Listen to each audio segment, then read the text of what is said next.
सभी लोगों का डीसी टीचर्स एकेडमी के फेसबुक पेज पर स्वागत है।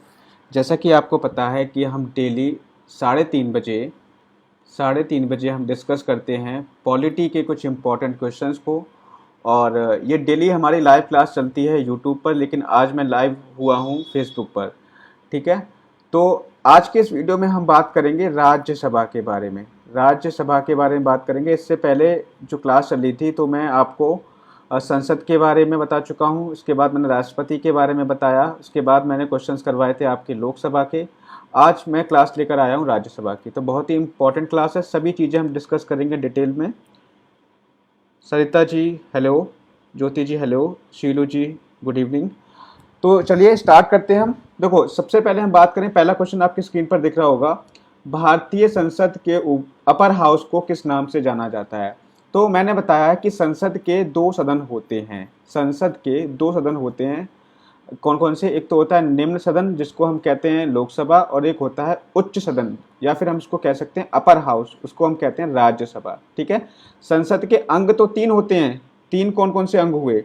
तीन आपके अंग हुए, राष्ट्रपति, लोकसभा, राज्यसभा। लेकिन सदन की बात करें तो सदन आपके दो ही होते हैं, लोकसभा और राज्यसभा। लोकसभा को कहते हैं निम्न सदन और राज्यसभा को कहते हैं उच्च सदन। तो यहाँ पर पहला आंसर जो क्या होगा, पहले का आंसर क्या होगा? तो अपर हाउस को जाना जाता है राज्यसभा के नाम से। ठीक है, रीना कुमारी जी गुड इवनिंग, शालू जी हेलो।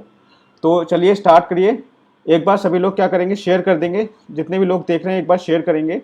अब देखो, राज्यसभा को स्थायी सदन कहते हैं। क्यों राज्यसभा को स्थायी सदन क्यों कहते हैं? क्योंकि इसको हम कभी भी विघटित नहीं कर सकते। ठीक है, कभी भी ये विघटित नहीं होती है, ये चीज़ आपको ध्यान रखना है। और यहाँ पर जो है इसका कार्यकाल कितना होता है राज्यसभा के सदस्यों का? इसके कार्यकाल होता है 6 वर्ष, इसका कार्यकाल होता है इसके सदस्यों का। इसके अलावा बात करें कि हर 2 साल में इसके 1/3 सीट्स इसकी रिटायर होती रहती हैं। 1/3 सदस्य हर 2 साल में इसके क्या होते रहते हैं? रिटायर्ड होते रहते हैं।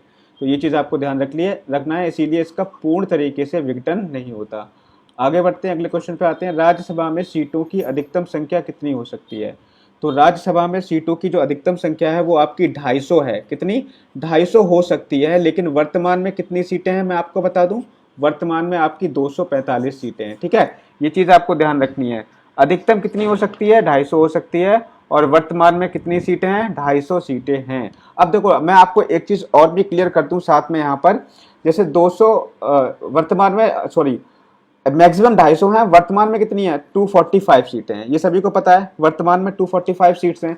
अब 245 सीट्स में से मैं आपको बता रहा हूं कि इसमें से 233 सीटें, 233 जो सदस्य हैं ये आपके कहां से चुने जाते हैं? स्टेट से। ठीक है, स्टेट से चुने जाते हैं। ठीक है, और बाकी जो 12 सदस्य होते हैं, 12 सदस्य होते हैं वो आपके मनोनीत करता है। कौन मनोनीत करता है? राष्ट्रपति मनोनीत करता है। कितने सदस्य करता है? 12। ये चीज आपको ध्यान रखनी है। चलिए आगे बढ़ते हैं, अगले क्वेश्चन पे आते हैं। राज्यसभा में सीटों की अधिकतम संख्या आपको पता पड़ गई कितनी होती है? 250 होती है। वर्तमान समय में राज्यसभा में सदस्यों की प्रभावी संख्या कितनी है? तो अभी मैंने आपको कितना बताया, वर्तमान में कितनी है? 245 है। ठीक है, चलिए देखते हैं आप कौन कौन राइट आंसर दे रहे हैं। ज्योति जी सेकंड का बी बिल्कुल सही है। ज्योति, अक्षय जी थर्ड का ए बिल्कुल सही। सरिता जी, नेहा जी, शीलू जी बिल्कुल सही आंसर दे रहे हो आप सभी लोग। चलिए आगे बढ़ते हैं, अगला क्वेश्चन है, राज्यसभा के लिए राष्ट्रपति द्वारा कितने सदस्य नामित किए जा सकते हैं? तो मैंने अभी आपको ऊपर बताया था कितने सदस्य नामित किए जाते हैं, 12 सदस्य नामित किए जाते हैं। किसके द्वारा? राष्ट्रपति के द्वारा। और वो जो है आपके सोशल साइंस मतलब सामाजिक विज्ञान, फिर विज्ञान, साहित्य और कला के क्षेत्र में एक तरीके से जो एक्सपर्ट व्यक्ति होते हैं, राष्ट्रपति उन्हें ही राज्यसभा के लिए मनोनीत करता है। कितने सदस्य करता है? 12 सदस्य मनोनीत करता है। ये चीज आपको ध्यान रखनी है। जो मैं बोलता जा रहा हूं ना, आप बस उसको सुनते जाओ। ठीक है, सारे आपको क्लियर हो जाएंगे। राज्यसभा में प्रतिनिधित्व होता है, तो यहां पर आप ऑप्शन पढ़ेंगे, राज्यों का, संघ शासित क्षेत्रों का, उपयुक्त दोनों का, या उपयुक्त में से कोई नहीं। तो राज्यसभा में मैं आपको बता दूं, राज्यसभा में जो सीटें होती हैं वो आपकी कहाँ कहाँ से होती हैं? आपकी राज्यों से भी होती हैं। ठीक है, राज्यों से भी सीटें होती हैं, और इसके अलावा केंद्र शासित प्रदेश मतलब जो यूटीज होते हैं, यूनियन टेरिटरीज होती हैं, वहां से भी सीटें होती हैं। तो मैं आपको बता दूं, मैंने आपको अभी क्या बताया था? मैंने आपको ये बताया था कि 245 सीटें हैं। 245 में से आपकी जो 233 सीटें थी, 233 सीटें वो आपकी राज्यों और संघ शासित प्रदेशों से चुनी जाती थी। बाकी 12 जो है मनोनीत किया जाते थे। अब 233 में से अगर हम बात करें, 233 में से 229 सदस्य आपके स्टेट से चुने जाते हैं और आपके 4 सदस्य जो हैं केंद्र शासित प्रदेश से चुने जाते हैं। ये आपको ध्यान रखना है। इतनी बात इन्फॉर्मेशन ध्यान रखिए कि 233 सदस्य जो हैं आपके राज्यों और संघ शासित प्रदेशों से चुने जाते हैं। लेकिन अगर 233 में भी हम आगे डिवाइड करें तो 229 सदस्य राज्यों से और 4 सदस्य यूनियन टेरिटरीज मतलब संघ शासित प्रदेशों से चुने जाते हैं। तो यहाँ पर राइट आंसर क्या होगा? उपयुक्त दोनों होगा। ठीक है, एक बार सभी लोग लाइक कर दें, एक बार सभी लोग लाइक करेंगे और जिस भी ग्रुप में ऐड है तो वहाँ शेयर कर देंगे। ठीक है, और जिन्होंने इस पेज को फॉलो नहीं किया है तो इस पेज को फॉलो कर लें। डेली आपको लाइव, जब भी मैं लाइव आऊँगा आपको नोटिफिकेशन मिल जाया करेगा। इसके अलावा जो आप हमारी डेली क्लासेस चलती हैं वो आपकी DC teachers academy YouTube channel है। जिस नाम से मेरा फेसबुक का पेज है उसी नाम से मेरा यूट्यूब चैनल भी है, आप जा करके उसको सब्सक्राइब कर लीजिए सभी लोग। ठीक है, चलिए आगे बढ़ते हैं, अगले क्वेश्चन पे आते हैं। जिन संघ शासित क्षेत्रों में विधानसभाएं नहीं हैं उनके प्रतिनिधि किस प्रकार चुने जाते हैं? तो उनके प्रतिनिधि चुने जाते हैं विशेष निर्वाचक मंडल द्वारा। जिन संघ शासित प्रदेशों में विधानसभाएं नहीं है, तो जो आपको पता होगा जैसे हमारे यहाँ पे दो हमारे केंद्र शासित प्रदेश ऐसे हैं, जैसे पौंडुचेरी है और दिल्ली है, यहाँ पर विधानसभाएं हैं। और बाकी जो यूनियन टेरिटरीज हैं वहाँ पर विधानसभाएं नहीं होती हैं। तो वहाँ पे कैसे चुने जाएंगे? तो वहाँ पे किसके द्वारा चुने जाते हैं? विशेष निर्वाचक मंडल द्वारा चुने जाते हैं। ये चीज़ आपको ध्यान रखना है।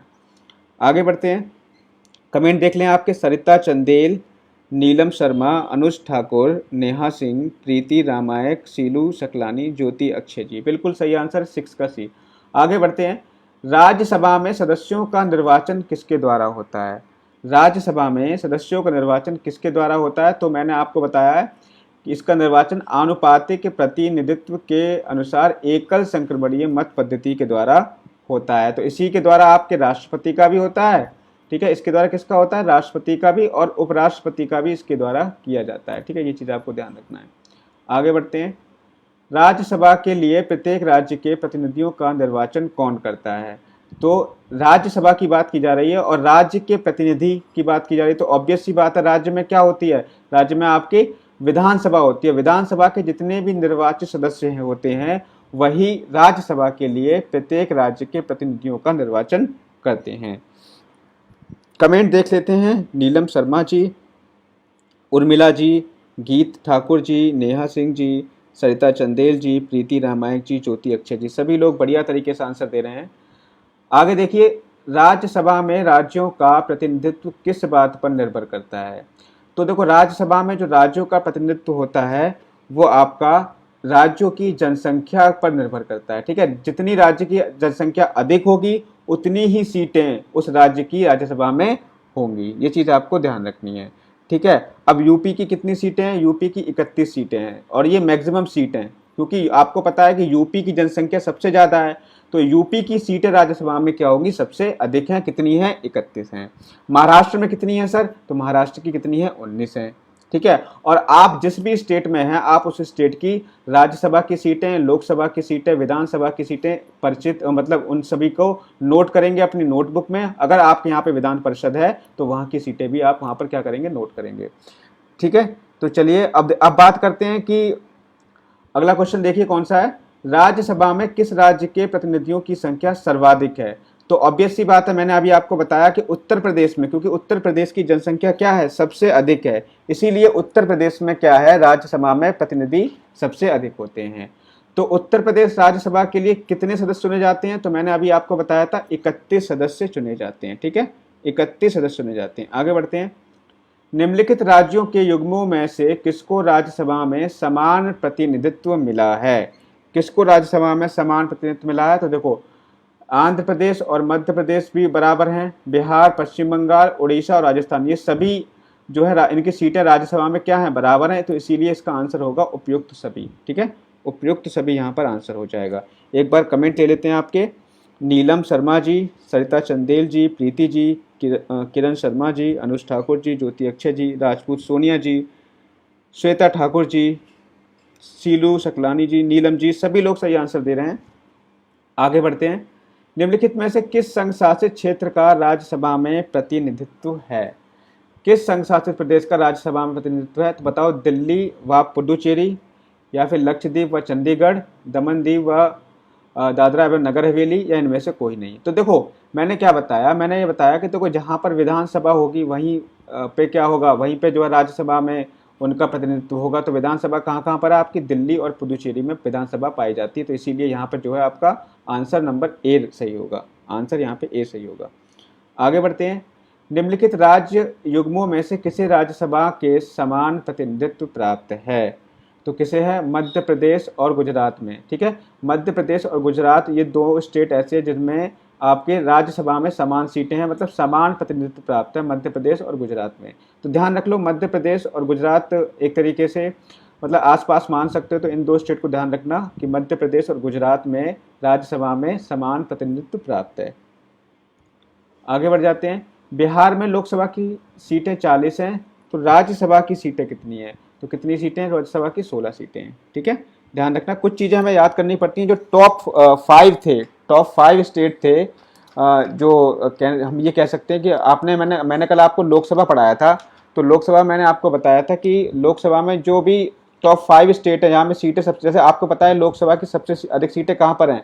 लोकसभा की सबसे अधिक सीटें जो उत्तर प्रदेश में है, फिर महाराष्ट्र में, फिर वेस्ट बंगाल में है, फिर बिहार में है, फिर तमिलनाडु में है। इसी तरीके से आपको राज्यसभा की सीटें भी आपको याद करनी है कि उत्तर प्रदेश में कितनी है, महाराष्ट्र में कितनी है, वेस्ट बंगाल में कितनी है, बिहार में कितनी है, तमिलनाडु में कितनी है। ये आपको 4 से 5 स्टेट लर्न करनी है। ठीक है, आगे बढ़ते हैं। राज्यसभा में सर्वाधिक प्रतिनिधित्व के आधार पर राज्यों का अवरोही क्रम है। देख लो, यहाँ पे ये क्रम भी आ गया। तो सबसे अधिक किस में है? आपकी उत्तर प्रदेश में, फिर किस में है? महाराष्ट्र में, फिर किस में है? आपकी तमिलनाडु में। ठीक है, तो आपका ऑप्शन नंबर यहाँ पे क्या सही हो जाएगा? ए सही हो जाएगा। आगे बढ़ते हैं। राज्यसभा के चुनाव हेतु एक अभ्यर्थी की आयु निम्न में से कम नहीं होनी चाहिए, इससे कम नहीं होनी चाहिए। तो कितनी होनी चाहिए? 30 वर्ष होनी चाहिए आयु। ठीक है, किसके लिए? राज्यसभा का सदस्य बनने के लिए जो आयु होनी चाहिए वो 30 वर्ष होनी चाहिए। साथ ही साथ मैं यहाँ पे राज्यसभा के बारे में कुछ और इम्पोर्टेंट पॉइंट मैं आपको बता देता हूँ। तो यहाँ पे देखो, राज्यसभा को हम क्या कहते हैं? अपर हाउस भी कहते हैं। अपर हाउस कहते हैं पहला नाम। दूसरा, इसको हम सेकंड हाउस भी कहते हैं, सेकंड हाउस। ठीक है, सेकंड हाउस भी कहते हैं। इसके अलावा हम बात करें, राज्यसभा का दूसरा नाम है, तीसरा नाम है वीक हाउस। तीसरा नाम क्या है? वीक हाउस भी इसको कहते हैं, कमजोर सदन भी इसको कहा जाता है। चौथा क्या है? इसको राज्यों का परिषद किसे कहा जाता है? राज्यों का परिषद किसे कहा जाता है? तो राज्यों का परिषद भी राज्यसभा को ही बोला जाता है। ये चीज आपको ध्यान रखनी है। परमानेंट हाउस किसे कहते हैं? परमानेंट हाउस भी किसको कहते हैं? राज्यसभा को कहते हैं। इतनी बात आपको क्लियर है। इसके अलावा मैं आपको बता दूं कि क्वालिफिकेशन क्या होनी चाहिए इसके लिए? सिटीजन ऑफ इंडिया, मतलब भारत का नागरिक होना चाहिए। नॉट ऑफिस ऑफ प्रॉफिट, मतलब किसी भी लाभ के पद पर नहीं होना चाहिए। एज कितनी होनी चाहिए? कम से कम जो है 30 वर्ष की एज होनी चाहिए। कार्यकाल कितना होता है सर? कार्यकाल होता है इनका 6 वर्ष का कार्यकाल होता है। और हर 2 साल बाद 1/3 सदस्य इसके रिटायर होते रहते हैं। इसको ये पूर्णतया विघटित नहीं होती। ठीक है, पूर्णतया विघटित नहीं होती। इतनी बात क्लियर हो गई। चलो अब हम आ जाते हैं अगले क्वेश्चन पे। तो यहाँ पे एज कितनी है? 30 ईयर एज है, ये हो गया क्लियर। राज्यसभा के सदस्यों के लिए न्यूनतम आयु कितनी है? 30 ईयर है। अब मैं आपको बता दूं लोकसभा के लिए कितनी थी? लोकसभा के लिए ध्यान रखना 25 वर्ष थी। ठीक है, और लोकसभा के सदस्यों का कार्यकाल कितना होता है? 5 वर्ष होता है। और यहाँ पे आयु 30 वर्ष है राज्यसभा के लिए, और इसके सदस्यों का जो कार्यकाल होता है वो 6 वर्ष होता है। ये चीज ध्यान रखना, कंफ्यूज नहीं होना है एग्जाम में। ठीक है, बिल्कुल हाउस ऑफ एल्डर्स भी कहा जाता है। नीलम शर्मा जी बिल्कुल सही है। एक बार कमेंट देख लें आप सभी लोगों के। मीनू शर्मा जी 18 का सी बिल्कुल सही। सीलू सकलानी जी, रीना कुमारी जी, सरिता चंदेल जी, कुमारी सरिता जी, के दीपा कश्यप जी, मीनू शर्मा जी, सभी लोग सही आंसर दे रहे हैं। आगे बढ़ते हैं। राज्यसभा के सदस्यों का कार्यकाल कितने वर्ष का होता है? तो 6 वर्ष का होता है। ये मैं आपको अभी बताया, मैंने आपको ध्यान रखना है। राज्यसभा के सदस्य चुने जाते हैं तो कितने वर्ष के लिए चुने जाते हैं? 6 वर्ष के लिए। ठीक है, राज्य के 1/3 सदस्य प्रत्येक कितने वर्ष के बाद सेवानिवृत्त होते रहते हैं? तो ये भी मैंने अभी आपको बताया कि प्रत्येक 2 वर्ष के बाद 1/3 सदस्य इसके सेवानिवृत्त होते रहते हैं। ठीक है, ये चीज ध्यान रखनी है। क्या राष्ट्रपति लोकसभा की भांति राज्यसभा को भंग कर सकता है? तो मैंने आपको क्या बताया कि राज्यसभा जो होती है वो परमानेंट हाउस होती है, स्थायी सदन होती है, इसलिए इसको भंग नहीं किया जा सकता। आगे बढ़ते हैं, क्या राज्यसभा के सभी सदस्यों का निर्वाचन एक साथ होता है? तो ये भी गलत है, क्योंकि मैंने क्या बताया, मैंने ये बताया कि इसके हर 2 साल बाद 1/3 सदस्य रिटायर होते रहते हैं, तो हर 2 साल बाद रिटायर होते हैं, तो एक साथ निर्वाचन तो उसका हो ही नहीं सकता, तो ये भी क्या है, गलत है। ठीक है, लोकसभा के भांति राज्यसभा भंग नहीं होती, किंतु प्रत्येक 2 वर्ष बाद एक चौथाई सदस्य, नहीं सर, प्रत्येक 2 वर्ष बाद 1/3 सदस्य, ये बिल्कुल सही है, 1/3 सदस्यों की सदस्यता समाप्त हो जाती है क्योंकि वो रिटायर हो जाते हैं। ठीक है, बिल्कुल, तो यहाँ पे आंसर क्या होगा, ऑप्शन नंबर बी सही होगा। ठीक है, आगे देखिए, निम्नलिखित में से कौन सा कथन सही नहीं है, कौन सा कथन सही नहीं है? राज्यसभा की अधिकतम संख्या 250 है, बिल्कुल सही है। राज्यसभा निरंतरता का प्रतीक है, तो यहाँ पर आपका ये भी बिल्कुल सही है, क्योंकि राज्यसभा कभी विघटित नहीं होता, इसीलिए उसमें कंटिन्यूटी मतलब निरंतरता बनी रहती है, ये भी आपका बिल्कुल सही होगा। राज्यसभा के 2/3 सदस्य प्रत्येक दूसरे वर्ष की समाप्ति पर पद मुक्त हो जाते हैं। 2/3 सदस्य नहीं होते हैं सर, 1/3 सदस्य होते हैं, तो यही गलत है, और यही हमसे पूछा है कि गलत कौन सा है, तो ऑप्शन नंबर यहाँ पे सी गलत है और यही हमारा सही हो जाएगा। ठीक है, और मैं आपको एक चीज़ बता दूं कि यहाँ पे अधिकतम संख्या तो 250 है, और 250 में से 245 सदस्य आपके करेंटली हैं, और उसमें से 233 सदस्य जो हैं आपके विभिन्न राज्यों और केंद्र शासित प्रदेशों से चुने जाते हैं, बाकी 12 सदस्य जो हैं आपके राष्ट्रपति मनोनीत करता है, ये मैंने आपको बता दिया है। निम्नलिखित में से कौन सा कथन सही है, कौन सा कथन सही है? राज्यसभा के सभी सदस्यों का निर्वाचन राज्यों की विधानसभाएं करती हैं, तो यहाँ पर बिल्कुल सही है ये। आगे बढ़ते हैं, उपराष्ट्रपति राज्यसभा का पदेन सभापति होता है, ये भी सही है, अतः राज्यसभा का कोई सदस्य ही उपराष्ट्रपति पद के लिए चुनाव लड़ सकता है, तो यहाँ पर ये भी आपका सही है। ठीक है, आगे देखते हैं, लोकसभा और राज्यसभा में एक बात का सॉरी, ये जो आपका कौन सा सही है, ये आपका गलत है यहाँ पे। ठीक है, मेरा कहने का मतलब ये था कि ये आपके गलत हैं। ठीक है, ये आपके क्या हैं, गलत हैं, ये गलत हैं और ये भी गलत है, क्योंकि आपके राज्यसभा के सदस्यों में आपके कौन कौन भाग लेता है, आपके लोकसभा और आपकी जो कहने का मतलब है विधानसभा, दोनों दोनों के सदस्य भाग लेते हैं राज्यसभा के निर्वाचन में। ठीक है, तो ये चीज़ आपको ध्यान रखनी है, तो केवल राज्यों की विधानसभा नहीं लेती, ये गलत है। ठीक है, और यहाँ पे देखो, उपराष्ट्रपति राज्यसभा का पदेन सभापति होता है, ये तो आपका सही है, लेकिन राज्यसभा का कोई सदस्य ही उपराष्ट्रपति पद के लिए चुनाव लड़ सकता है, तो ये आपका गलत है, कि मतलब राज्यसभा का सदस्य नहीं होता, उपराष्ट्रपति राज्यसभा का सदस्य नहीं होता, ये आपको ध्यान रखना है, तो ये भी गलत है आपका। लोकसभा और राज्यसभा में एक बात का अंतर है कि लोकसभा का निर्वाचन कोई भी प्रत्याशी भारत के किसी भी राज्य से लड़ सकता है, परंतु राज्यसभा का प्रत्याशी सामान्यतः वहीं का होना चाहिए जहां से वह प्रत्याशी बन रहा है, ये आपका बिल्कुल सही है। जैसे आपको पता होगा कि जो हमारे जो नरेंद्र मोदी हैं, उन्होंने चुनाव कहाँ से लड़ा है, उत्तर प्रदेश के बनारस से लड़ा है। ठीक है, तो लोकसभा में ये जरूरी नहीं होता। ठीक है, तो यहाँ पे आपका ऑप्शन कौन सा सही होगा, ऑप्शन नंबर यहाँ पे सही होगा सी। ठीक है, यहाँ पे सही पूछा था, तो यहाँ पे ऑप्शन नंबर सी सही होगा। आगे बढ़ते हैं, लोकसभा और राज्यसभा में गणपूर्ति की संख्या कितनी है? तो यहाँ पे गणपूर्ति कितनी होती है, कुल सदस्य संख्या का 1/10 होती है। इंपॉर्टेंट क्वेश्चन है, ये आपको ध्यान रखना है। ठीक है, ये इंपॉर्टेंट क्वेश्चन है। आगे बढ़ते हैं अगले क्वेश्चन पे, राज्यसभा में गणपूर्ति के लिए सदस्यों की संख्या कितनी निर्धारित है? तो यहाँ पे ध्यान रखना, संख्या कितनी होती है राज्यसभा में, 25 होती है। ठीक है, कितनी संख्या है, 25 है, ये चीज़ ध्यान रखना, क्योंकि आपको पता है ना कि 250 मैक्सिमम हो सकते हैं, और उसका निकाल लो 1/10, तो 1/10 निकालोगे कितना आएगा, 25 ही तो आएगा। ठीक है, आगे बढ़ते हैं, अगले क्वेश्चन पे आते हैं, राज्यसभा को भंग करने का अधिकार किसे प्राप्त है? तो ये बताओ, राज्यसभा को भंग कभी की जा सकती है राज्यसभा? नहीं, तो इसमें से कौन सा आंसर हो जाएगा, इनमें से कोई नहीं। मैंने आपको बता ही दिया कि राज्यसभा भंग नहीं होती, प्रत्येक 2 वर्ष बाद इसके 1/3 सदस्य रिटायर होते रहते हैं। एक बार कमेंट पे आ जाएं आपके, एंजल शर्मा जी, अनुज ठाकुर जी, श्वेता ठाकुर जी, ज्योति अक्षय जी, सीनू सकलानी जी, राजपूत सोनिया जी, ज्योति अक्षय जी, सभी लोग सही आंसर दे रहे हैं। आगे बढ़ते हैं, राज्यसभा का सभापति कौन होता है? राज्यसभा का सभापति, मैंने जब आपको उपराष्ट्रपति के बारे में पढ़ाया तो बताया था मैंने, उपराष्ट्रपति जो होता है राज्यसभा का सभापति होता है। आगे बढ़ते हैं, किस सदन में अध्यक्ष उस सदन का सदस्य नहीं होता? तो देखो, मैंने आपको क्या बताया, राज्यसभा में राज्यसभा का जो अध्यक्ष होता है वो कौन होता है, आपको पता है, उपराष्ट्रपति होता है, लेकिन उपराष्ट्रपति राज्यसभा का सदस्य नहीं होता है, ये चीज आपको ध्यान रखनी है, और कई बार क्वेश्चन आपसे पूछा गया है। ठीक है, आगे बढ़ते हैं, चलिए, राज्यसभा के सभापति का चुनाव कौन करता है? तो राज्यसभा के सभापति का चुनाव कौन करता है? लोकसभा और राज्यसभा के सभी सदस्य मिलकर के राज्यसभा के सभापति का चुनाव करते हैं। राज्यसभा का सभापति निम्न में से क्या है? तो राज्यसभा सदस्यों द्वारा चुना जाता है, लोकसभा और राज्यसभा के सदस्यों द्वारा संयुक्त रूप से चुना जाता है। ये बिल्कुल सही है, आपका ऑप्शन नंबर बी करेक्ट है। निम्नलिखित में से किसकी अध्यक्षता असदस्य द्वारा की जाती है?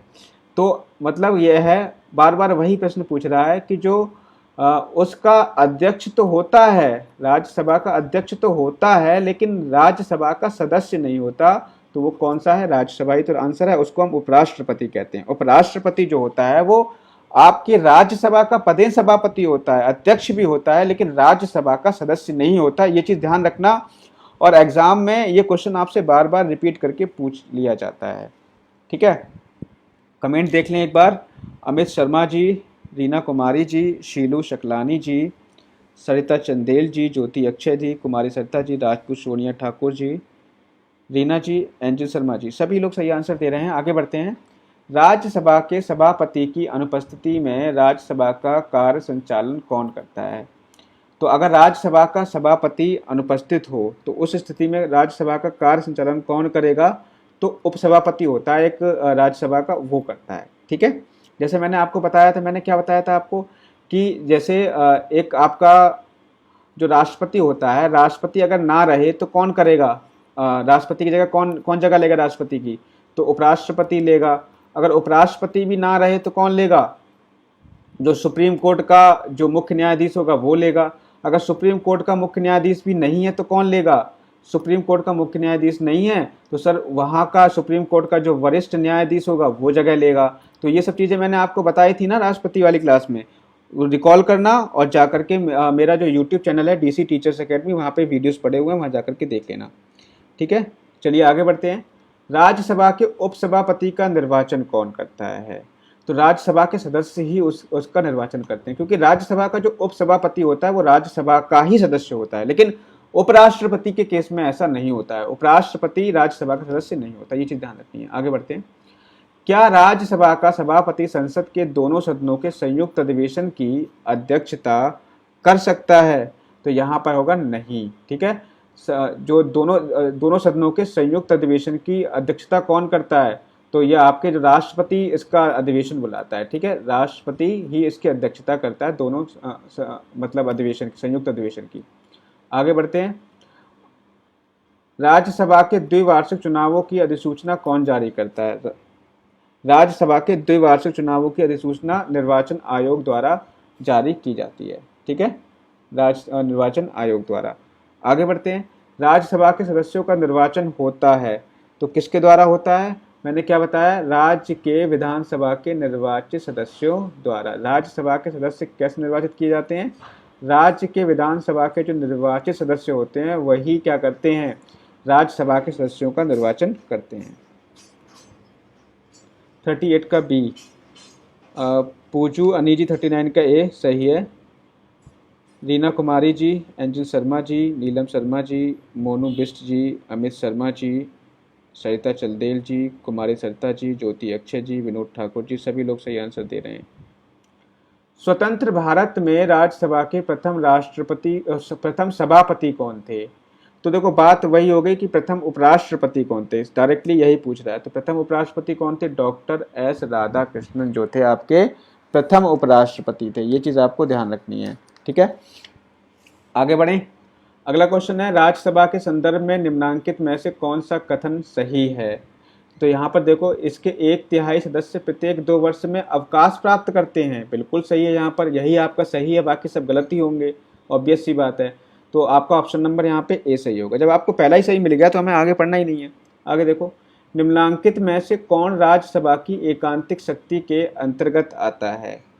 तो जो देखो, राज्यसभा की शक्ति क्या होती है? अखिल भारतीय सेवाओं का सृजन करना। ये किसके हाथ में होता है? राज्यसभा की एकांतिक, मतलब राज्यसभा को ये अधिकार होता है कि अखिल भारतीय सेवा को सृजन कौन करेगा? राज्यसभा ही करेगी। ठीक है, आगे बढ़ते हैं। निम्नलिखित में से किसके संबंध में राज्यसभा को लोकसभा के अपेक्षाकृत अधिक अधिकार प्राप्त हैं? तो यहाँ पर है, देखो, जो भी नई अखिल भारतीय सेवाएं होती हैं उनका गठन कौन करता है? इसके संबंधित विधेयक जो है वो राज्यसभा में ही पास किया जाता है, ये चीज ध्यान रखना। तो राज्यसभा को रिलेट कर लो नई अखिल भारतीय सेवाओं के गठन से, ठीक है। तो इसको लोकसभा में नहीं ले जाया जाता, सिर्फ और सिर्फ राज्यसभा ही इसके लिए रेस्पॉन्सिबल होती है। आगे बढ़ते हैं। राज्यसभा को कौन ऐसे अनन्य अधिकार प्राप्त हैं जो लोकसभा को प्राप्त नहीं हैं? तो कई बार प्रश्न पूछ लिया, तो मैंने यही बताया कि अखिल भारतीय सेवा स्थापित करने का अधिकार संघ सरकार को देना। मतलब जो अखिल भारतीय सेवा जो होती है उनमें जो भी कानून नियम बनाए जाते हैं वो राज्यसभा के द्वारा ही बनाए जाते हैं। अगला देखिए, नई अखिल भारतीय सेवाएं स्थापित करने की दृष्टि से विशेष महत्व है, तो ऑब्वियस सी बात है राज्यसभा के प्रस्ताव का, ठीक है। राज्यसभा के प्रस्ताव को इसमें ज़्यादा वैल्यू दी जाती है। पूजू अन्नी जी, विनोद ठाकुर जी, सरिता चंदेल जी, कुमारी सरिता जी, ज्योति अक्षय जी, रीना कुमारी जी, शीलू जी, कुमारी सरिता जी, सभी लोग सही हैं। संविधान का अनुच्छेद 312 राज्यसभा को निम्नलिखित में से किसका अधिकार प्रदान करता है? तो 312 अनुच्छेद की बात की जा रही है। तो 312 जो अनुच्छेद है वो किससे है? एक या अधिक अखिल भारतीय सेवा सृजित करने का अधिकार है, ठीक है। तो ये चीज़ ध्यान रखना, वो किस में है? 312 अनुच्छेद में है। केंद्रीय संसद राष्ट्रीय हित में राज्य सूची के विषयों पर कानून बना सकती है।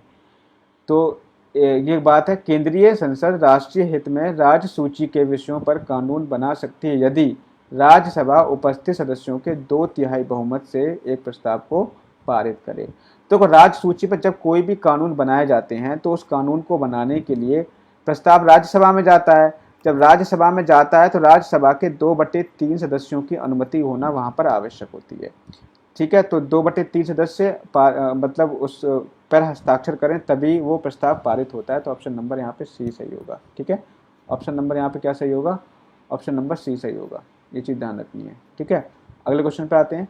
राज्यसभा धन विधेयक पर अपनी सहमति कितने दिनों तक रोक सकती है? तो यहाँ पर लिखा है 14 दिन तक, ठीक है। देखो वैसे तो मैं बताऊँ जो भी धन विधेयक होते हैं, धन वित्त विधेयक होते हैं, वो केवल लोकसभा में ही प्रस्तुत किए जाते हैं, लोकसभा में ही प्रस्तुत किए जाते हैं धन वित्त विधेयक, धन विधेयक जो होते हैं, ठीक है। बाकी जो राज्यसभा है उसको मैक्सिमम 14 डेज तक रोक सकती है, इससे ज़्यादा तक नहीं रोक सकती। तो यहाँ पे ऑप्शन क्या सही होगा?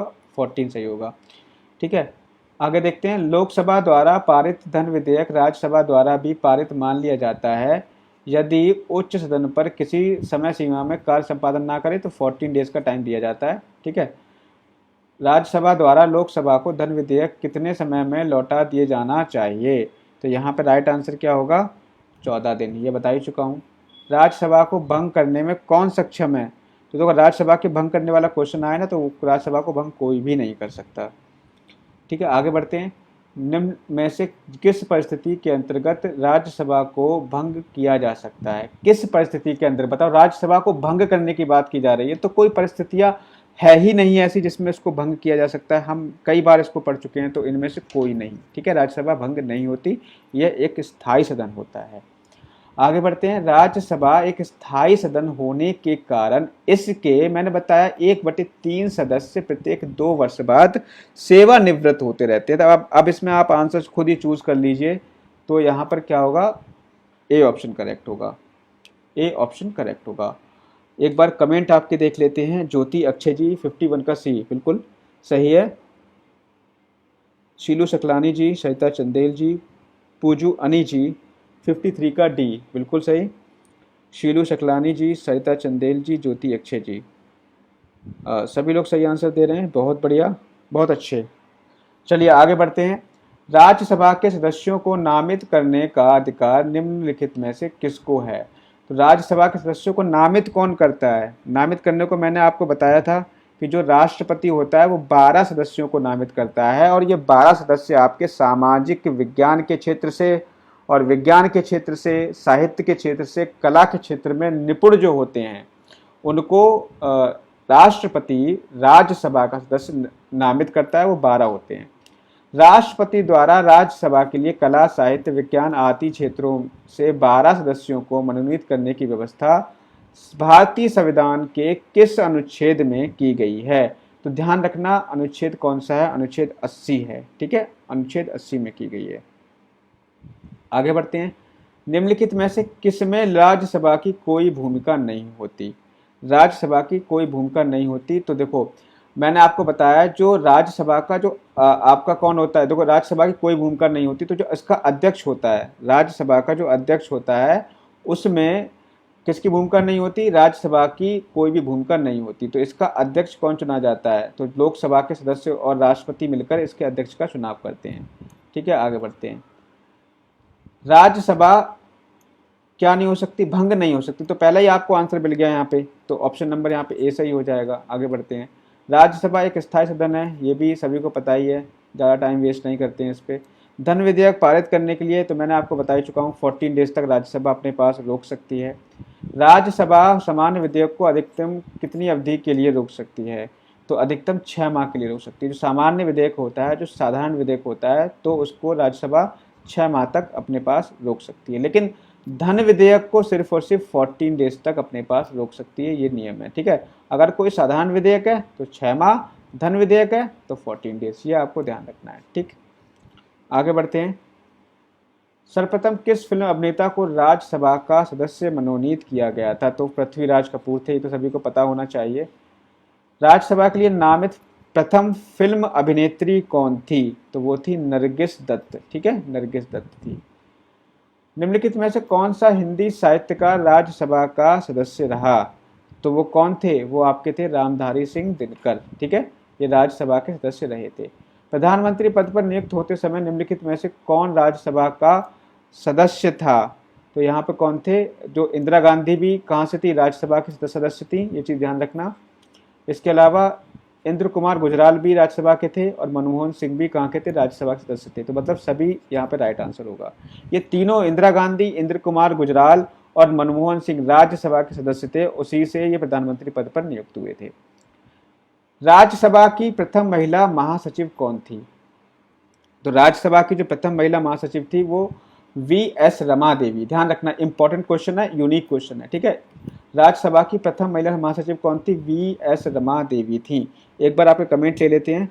पूजू अनी जी, ज्योति अक्षय जी, मीनू शर्मा जी, आहना ठाकुर जी, रीना कुमारी जी, सरिता चंदेल जी, मीनू शर्मा जी, सभी लोग सही आंसर है, बहुत बढ़िया, सभी लोग सही आंसर दे रहे हैं। देखो रमा देवी का नाम याद रखना, ये राज्यसभा की प्रथम महिला महासचिव थी। राज्यसभा का सर्वप्रथम गठन कब हुआ था, तो इसके गठन की बात करें तो 3 अप्रैल 1952 में राज्यसभा का सबसे पहले गठन किया गया था। राज्यसभा की प्रथम बैठक कब हुई, तो प्रथम बैठक कब हुई थी आपकी, ये भी आपकी 13 मई 1952 को हुई थी। गठन कर लिया था 3 अप्रैल को, और 13 मई को क्या हुई थी, यहाँ पर पहली बैठक हुई थी। राज्यसभा के पहले समूह की सेवानिवृत्ति कब हुई, जैसे आपको पता है ना, मैंने आपको क्या बताया कि 1/3 सदस्य जो हैं प्रत्येक 2 वर्ष बाद सेवानिवृत्त होते रहते हैं। तो जो पहली बार जब बनी होगी तो कोई ना कोई समूह तो ऐसा होगा जो सेवानिवृत्त हुआ होगा, 1/3 सदस्य ऐसे रहे होंगे जो सेवानिवृत्त हुए होंगे।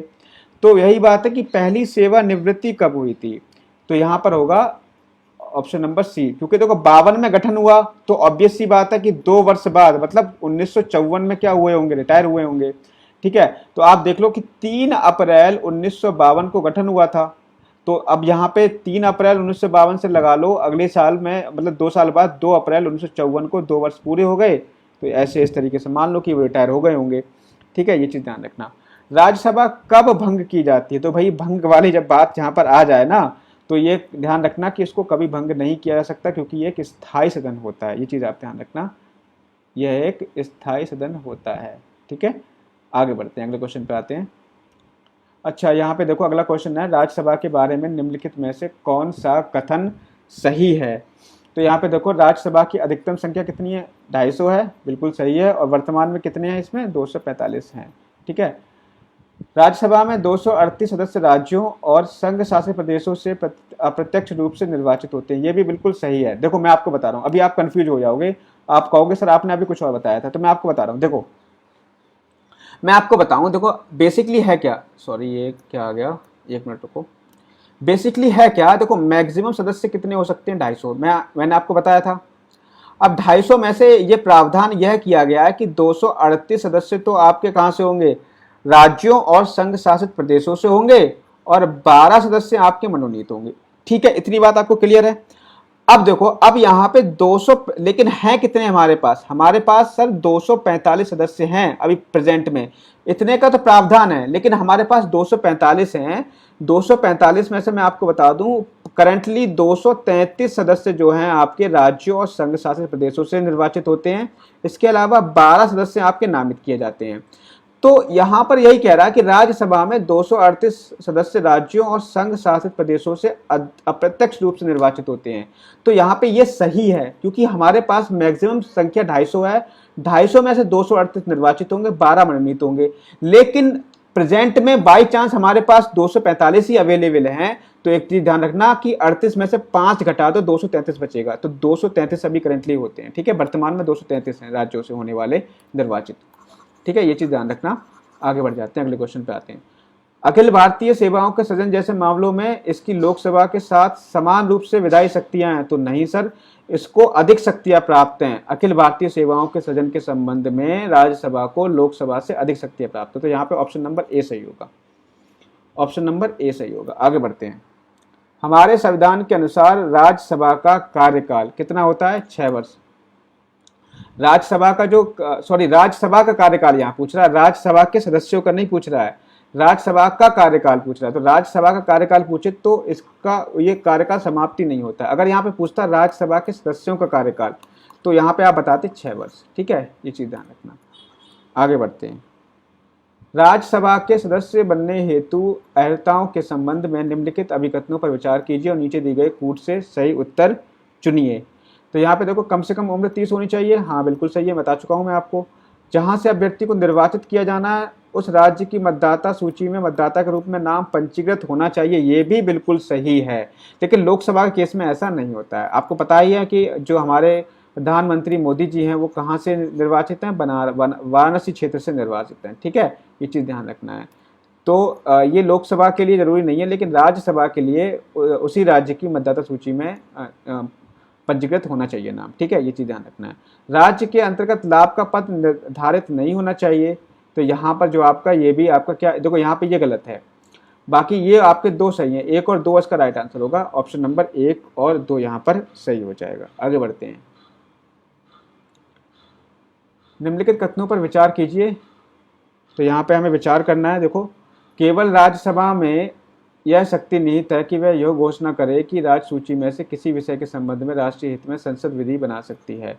तो देखो, मैंने आपको अभी ऊपर बताया था कि राज्य सूची के जितने भी विषय होते हैं ना, उन पर राज्यसभा की स्वीकृति आवश्यक होती है।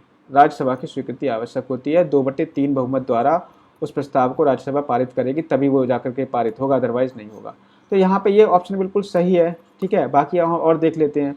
आपातकाल की उद्घोषणा अनुमोदन करने वाले संकल्प केवल लोकसभा में द्वारा पारित किए जाते हैं, ये आपका गलत है। इस लोकसभा में तो पारित किए जाते हैं, साथ ही साथ राज्यसभा में ही पारित कराना आवश्यक होता है। आगे बढ़ते हैं। तो यहाँ पे हम देखें तो 74 का यहाँ पे केवल एक सही है, ठीक है। यहाँ पे आप देखोगे 74 का यहाँ पे केवल एक सही होगा, ऑप्शन नंबर ए सही होगा। आगे बढ़ जाते हैं। अभी थोड़ा सा आता हूँ मैं, सही कर लूँ इसको। हाँ, यहाँ पर देखो अगला क्वेश्चन क्या है, क्वेश्चन नंबर 75 देखो क्या है।